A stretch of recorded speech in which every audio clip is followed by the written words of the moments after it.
L-istorja kif tingħat mill-irġiel spiss tikfes il-kontribut kulturali tan-nisa. Konċett ta' brinkat li jidher li hi l-ewwel rumanziera Maltija li nafu biha messi tal-istess xorti, bid-differenza li riċerka riċenti qed tfittex li troddilha lura l-importanza li jistħoq ilha. Ftit snin ilu ikkuntattjani Nicholas Bonello permezz ta' Alfred Sant biex jitlob li nara xi manuskritti illi kellu fideh li kienu tan-nanna tal-mara tiegħu.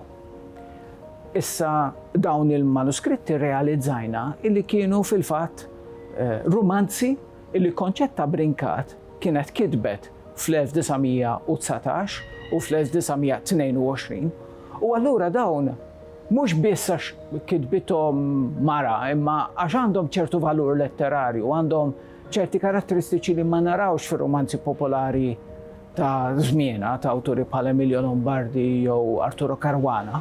Dawn ir-romanzi nistgħu inqisuhom issa bħala l-ewwel romanzi ta' romanziera mara, imma anki l-ewwel romanzi illi joffru perspettivi illi pereżempju ma nsibux fir-romanzi ta' awturi bħal Giuseppe Muscat Zoppardi. L-ewwel romanz huwa ambjentat fi żmien ir-Revoluzzjoni Franċiża, id-dinja Franċiża jidher li konċett ta' brinkat ta' fasew, Pariġi nieħu l-impressjoni li ta' fasew.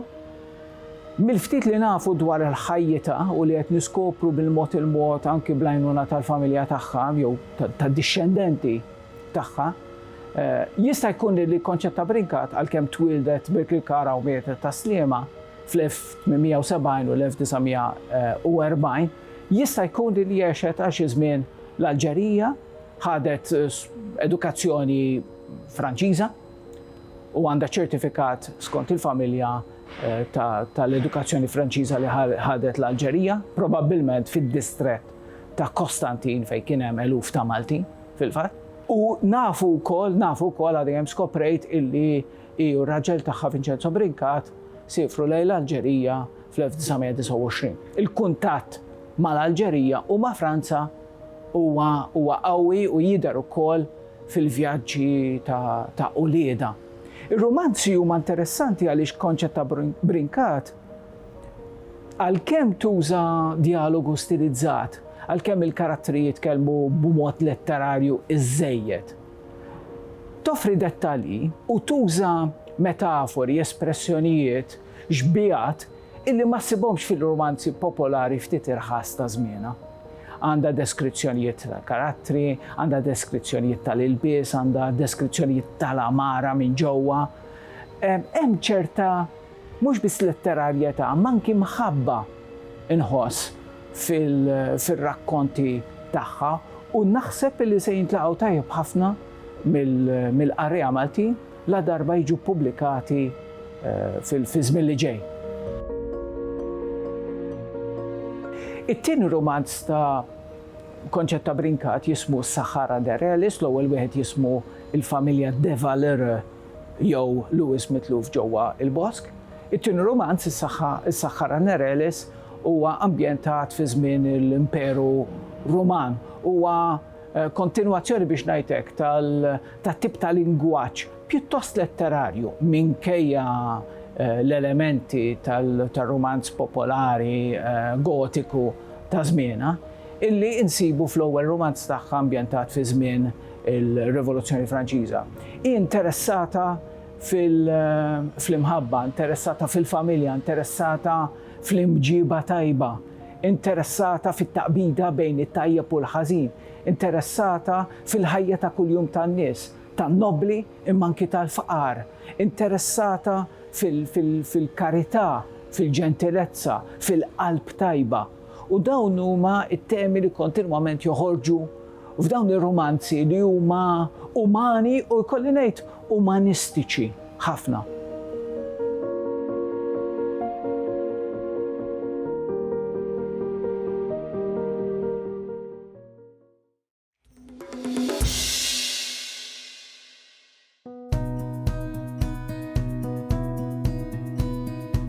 Il-koppja George u Marlene Mifsud Kirkop tat kontribut kbir fl-oqsma tal-edukazzjoni u l-folklor Malti. It-tim tagħna ltaqa' ma' Janika Xkembri Fava sabiex ifakkar lil dawn iż-żewġ riċerkaturi u jitkixxef aktar dwar is-sem tagħhom lil-ilsien pajjiżna. George u Marlene Mifsud Kirkop tista' tgħid huma meqjusa bħala tnejn mill-protagonisti ewlenin tat-tradizzjoni orali għax flimkien ħadmu qatih biex il-folklor Malti, speċjalment l-għana u l-ħrejjef, isiru aktar popolari mhux biss mal-Maltin imma ma' bosta pajjiżi oħra barra minn xtutna. Barra li rriċerkaw u kitbu fuq oqsma varji mill-folklor Malti, George u Marlene fost oħrajn ipproduċew 26 dokumentarju kulturali ta' 45 minuta għat-television ix-xogħol waħdu jurik u fuq għajnejk u għar-radju Maltese Folklore in the Modern World u Folk Festival in Malta.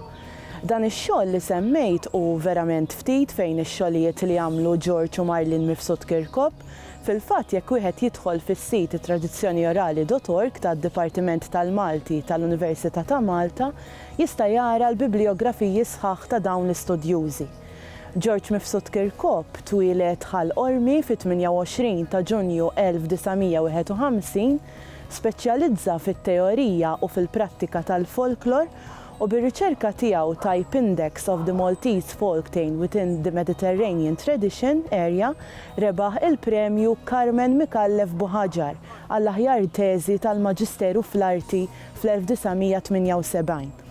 Kiseb ukoll id-dottorat tiegħu mill-Università ta' Malta fl-2001 b'teżi oħra dwar il-ħrejjef Maltin bl-isem ta' The Maltese Heroic Fairy Tale.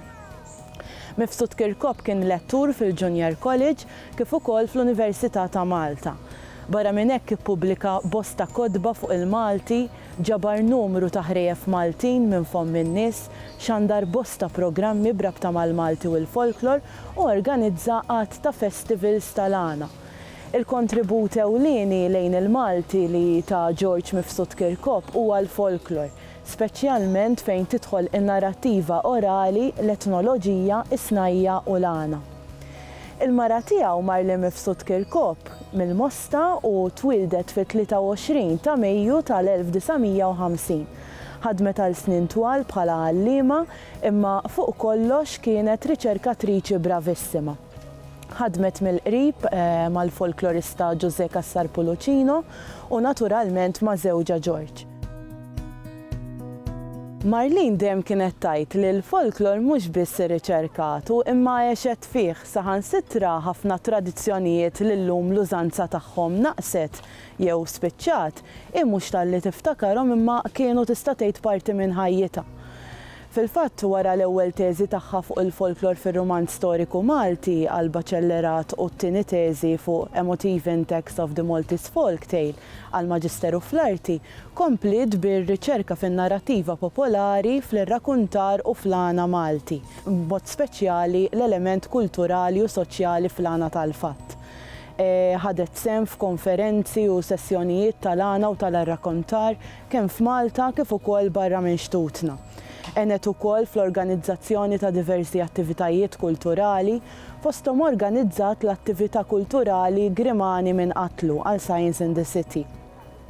Fl-2016 ukoll Marlene Mifsud Kirkop ħarġet il-ktieb minn Qatel il-Patri ma' Dr. Mark Montebello barra qatt ta' pubblikazzjonijiet oħra ta' artikli u kitbiet oħra. Baqgħet tagħti dan il-kontribut sal-aħħar fil-fatt kienet waħda mill-ewwel membri tat-tim fit-tim tal-proġetti tradizzjoni orali tad-Dipartiment tal-Malti fil-Fakultà tal-Arti tal-Università ta' Malta.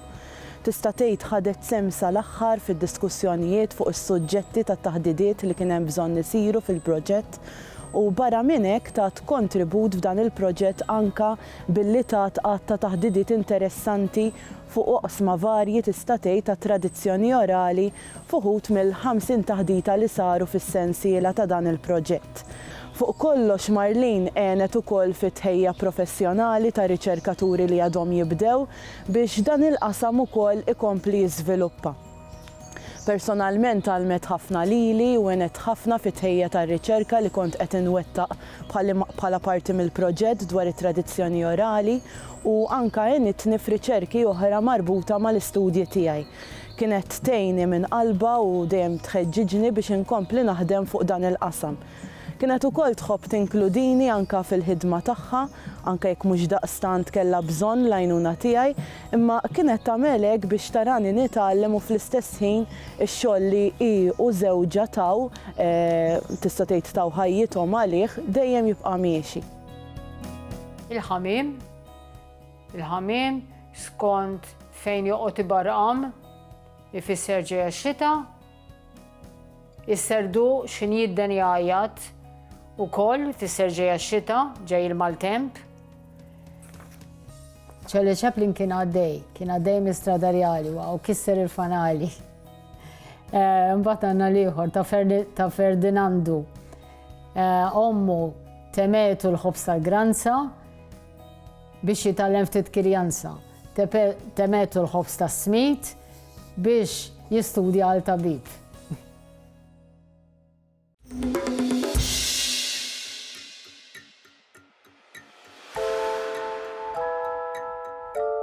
Tik-tok, tik-tok. Sa mineta żgħira niġu malma naqraw il-ħin u nqasmu ħajjitna skont it-tektika tal-arloġġ.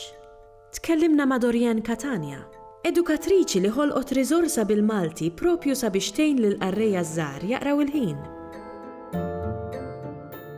Dan huwa l-ewwel ktieb tiegħi u biex wasalt biex ktibtu kien hemm proċess naqra twil. Ironikament, l-ewwel 5 sentenzi ktibthom mal-ewwel. Inkwantu kont waqt lecture u konna qegħdin nagħmlu l-lezzjoni tal-kitba u l-għalliema tellat PowerPoint u qalet jikdbu f'5 minuti li jġikom f'moħħkom rigward it-titlu kien Jien arloġġ. Jiena f'5 minuti ktibt 5 sentenzi. Ġejna biex naqrawhom u qalt li għandek kitba vera sabiħa. Waqaftek għatilha grazzi u qalt li imissek tkompli telabora. U waqfet hemm għaddew ix-xhur u reġa' ġieni il-karta fidi u ftakart kienet qalt li u tipu għadd imistilna ma' xi ħaġa. U bqajt naħseb fuqha u bdejt nikteb. Wara li ktibt dak kollu li kelli f'moħħi, bdejt nurija lill-familjari tiegħi biex nara x'jaħsbu fuqha. Warejta lir-raġel u xi ħbieb u tawni l-idejat tagħhom. U bqajt nirranġa fuq li kien hemm. Wara fl-aħħar bdejt niċċekkja l-iżbalji tal-kitba u ġejt l-Aġenzija tal-Litterizmu u tajt il-kitba tiegħi. Meta nkun ma niflaħx, imur għand it-tabib. Dan mhux tabib kif qed taħseb inti. Lili daqqa jirranġa lir-roti li għandi fija, drabi oħra il-kuruna tal-ħabel jekk ma taħdimx sew, u meta jkun hemm bżonn jibdilli l-batterija. It-tabib tiegħi jissejjaħar l-ġar. Kifet huwa rigward arloġġ, però dan l-arloġġ din il-kitba hija differenti inkwantu ta' mhux xi ħadd qed jgħidha imma huwa qed jiddiskrivi lilu nnifsu. U jiddiskrivi lilu nnifsu b'tali mod u maniera li inti qed tiskopri x'inhu intu taqra l-paġni. Jiġifieri l-ewwel tisma' l-ħoss, u mbagħad jiddiskrivi kif jidher, waqt li u qed jgħidlek dawn l-affarijiet kollha fl-aħħar tkun taf minhu dan l-oġġett li huwa animat.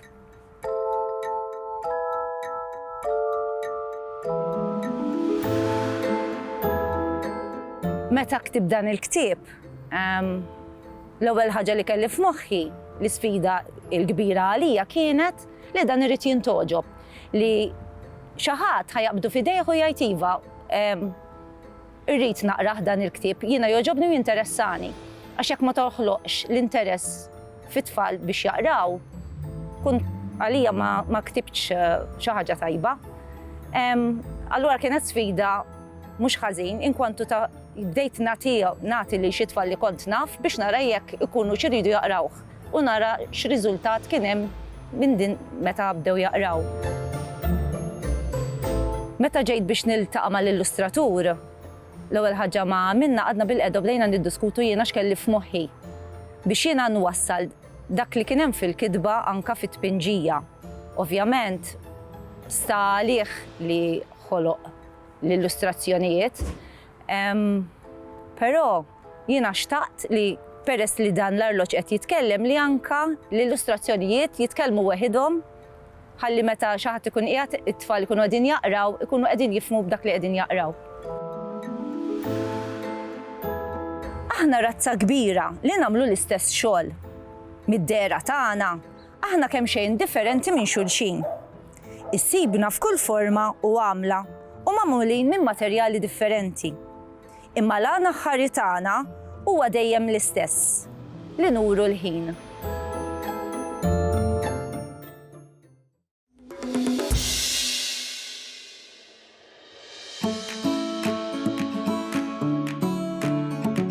Min posts fuq il-paġna tal-internet, kelma splodit f'kunċerti, siti, rokniet televiżivi u kwizzijiet u wrid lil eluf kbar ta' Maltin u barranin il-qawwa kreattiva tal-Sinna. Il-Sinna ltaqa' ma' Michael Spanjol, il-fundatur tal-paġna, sabiex isir jaf aktar dwar il-bidu tagħha. Kelma hija paġna fuq Facebook li bdiet fl-2013 u bdiet bħala esperiment. Dak iż-żmien Facebook kien iddominat mill-Ingliż, jiġifieri kull ħaġa li kont tara fuq Facebook kienet bl-Ingliż, ħlief forsi xi paġna li emmulaw li kienu l-iktar ta' satira politika. U jien qisu li kien ikidni ħanajtek huwa li naqra lil sħabi kollha li naf li l-ewwel lingwa tagħhom hija l-Malti. Li itellaw materjal fuq Facebook, jiġifieri jiktbu nota fuq Facebook jew taf inti fuq Facebook komuni ħafna li tagħmel daw ir-ritratti u taqsamhom u kienu jkunu dejjem b'kwotazzjonijiet b'kitbiet mill-Ingliż. U insomma bdiet l-idea li isma' nippruvaw nagħmluhom bil-Malti dawn. U kif kont qed ngħid, jiġifieri dan beda bħala esperiment żgħir, jien qed forsi ħajintlaqa' ma' erba' daqsxejn insomma li jħobbu l-Malti ħafna, jħobbu l-lingwa. Imma li nista' ngħid huwa li mill-ewwel ritratti li bdejt intella, ritratti żgħar ikkuluriti b'messaġġ qasir żgħir fuqhom, mill-ewwel bdew jiġbdu l-attenzjoni ta' ħafna nies. U qed illaħwa hekk kemm hawn interess f'dawn l-affarijiet. U bil-mod baqgħet tikber il-paġna, tant li fl-2018 nedejt is-sit kelma.com li jiġbor dal-materjali tinsemmu affarijiet oħra. Ġifieri fis-sit hemm il-possibilità li dak li jkun jara anki artikli, kitbiet itwal, affarijiet li fuq Facebook forsi ma jmorrux le minħabba l-qosor, minħabba n-natura tal-mezzi soċjali. Il-paġni u l-ħsieb warajha nistgħu niġbruh forsi fit-tnejn f'żewġ oqsma. Qisu nistgħu ngħidu għandu żewġ saqajn dal-proġett. Sieq fl-imoddi fil-Malti ta' dari u sieq illum jew għada l-Malti ta' għada. Ġifieri hemm parti ngħidilha jien tan-nostalġija li fiha intella wiel, taqbiliet ta' tfal, ħaġa moħġaġa, insomma dak kollu qisu li writna matul iż-żmien bil-fomm intiret minn ġenerazzjoni għall-oħra u wasal għandna għadna nużawhom le. Imma mbagħad hemm il-parti l-oħra li hija daqstant ieħor importanti, il-parti tal-ġdid, tat-tiġdid, tal-innovazzjoni. Pereżempju taqsima partikolari hija it-taqsima tal-logħob bil-kliem. Hemmhekk għalija huwa importanti ħafna li mhux biss insibu logħob bil-kliem ta' dari tradizzjonali, pereżempju bħal kemm il-sena kellu San Giuseppe meta miet u dak li jkun jibda jħabber ras u mbagħad tgħidlu waħda is-sena tal-Mastru Daxxa. Sew hemmhekk hija logħba bej sena, ġifieri year u xejn sena mistier, craft. Dik hija logħba bil-kliem li ħassiba f'kelma, imma mbagħad inkompli nżid magħha logħob bil-kliem li jew noħolqu jiena, jew inkella jkun qed jintuża jiena qed jinħoloq miż-żgħażagħ jew xi ħadd itellgħu fuq l-internet mod li ikun hemm dil-kontinwità sewwa li nuru li l-lingwa bdiet x'imkien għandna dan il-wirt kollu li wasal għandna sewwa imma li tkompli tiġġedded għax wara kollox il-Malti huwa lingwa ħajja. Kelma bdiet minn Facebook kif kont qed ngħidu sewwa bdiet mill-mezzi soċjali. Imma imbagħad qisu ħarġet il-barra mill-internet. Kien hemm proġetti ta' natura televiżiva, ġifieri kien hemm programmi osra li jiġbru daqsxejn dawn l-elementi ta' kelma. Imma forsi l-ikbar proġett li ħareġ minn kelma kien il-konċerti kelma nota semmejnihom hekk għax kien hemm l-element tal-lingwa ta' kelma u anke l-mużika, ġifieri taħlita tal-lingwa u l-letteratura mifhuma f'sens wiesa' ħafna sewwa u ġiet ngħidu l-poeżiji, anke l-makjetti, l-kanzunetti, eċetera, u l-mużika. U dak kien proġett bisħab ma' Rej Kalleja u Daniel Kawki. Daniel Kawki jieħu ssieb il-parti tal-mużika u Rej kif nafu x'hekk huwa attur prim li jagħti l-ħajja lill-kelma, insomma, u anki l-kelma kemm moqrija kif ukoll kantata, insomma. Ma tantx kampajt ma Kjara dik rifsitni b'majżar bun. Bħal ħafna nies naħseb kelli l-impressjoni li il-Maltin ma tantx interessuhom mill-lingwa, jużawha ma m'għandhomx interess partikolari fiha. Li nista' ngħid huwa li minn meta bdejt b'kelma nista' ngħid li jarrali, insomma, kelli żball għax l-interess hemmhekk jgħat huwa kbir. U nista' ngħid li nies ta' etajiet differenti, ġifieri minn żgħażagħ, minn tfal żgħar sa nies kbar juru interess fil-paġna. U dan naħseb iqawwilna qalbna.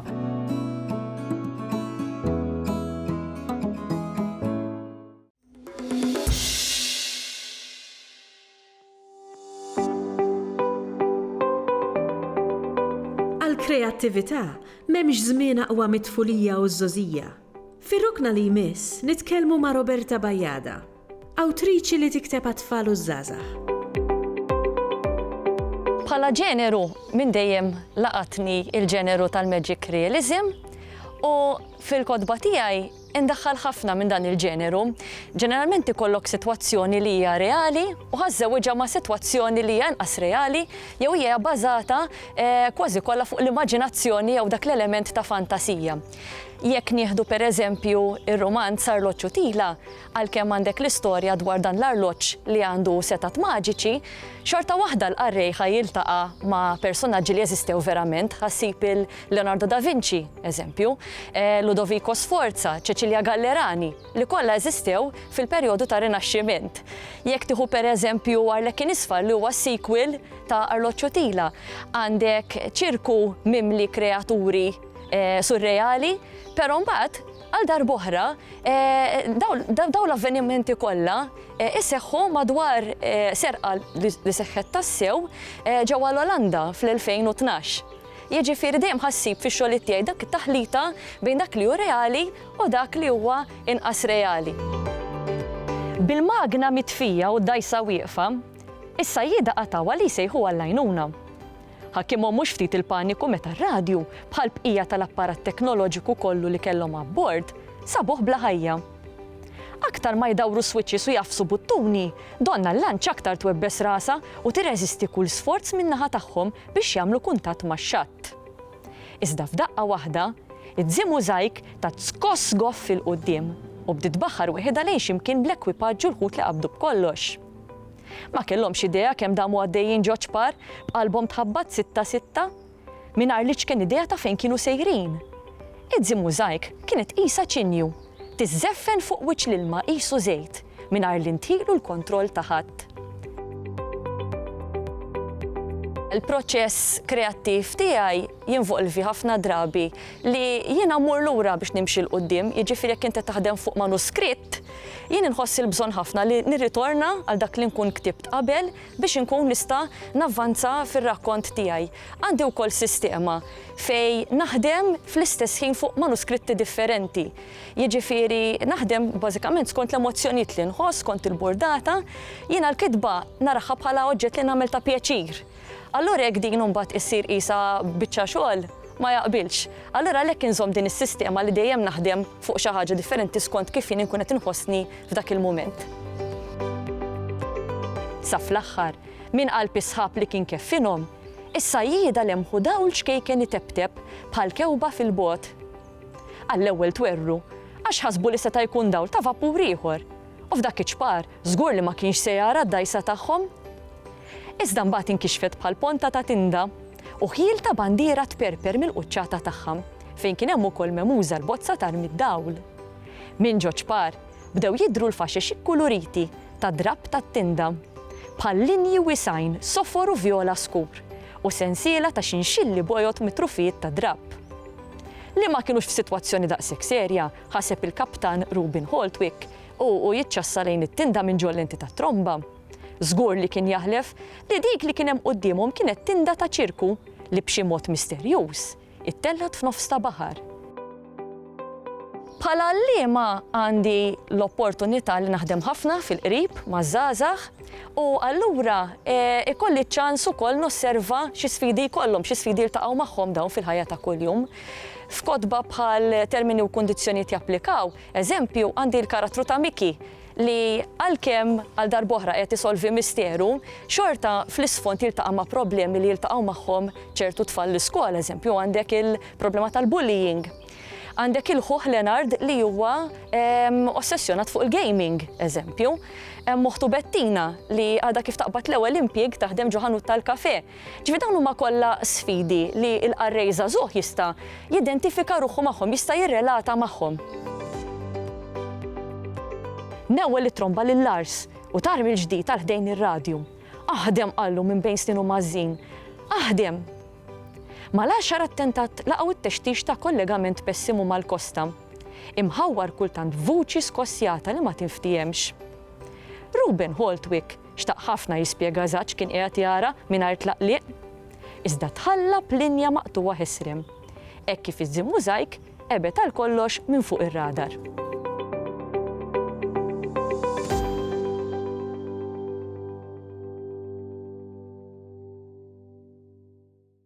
Il-Sinna jixtieq jirringrazzja lill-Kunsill Nazzjonali tal-Ilsien Malti, lid-Dipartiment tal-Malti fil-Fakultà tal-Arti l-Università, lill-Ministeru għall-Edukazzjoni u x-Xogħol u lill-Aġenzija Nazzjonali tal-Litteriżmu.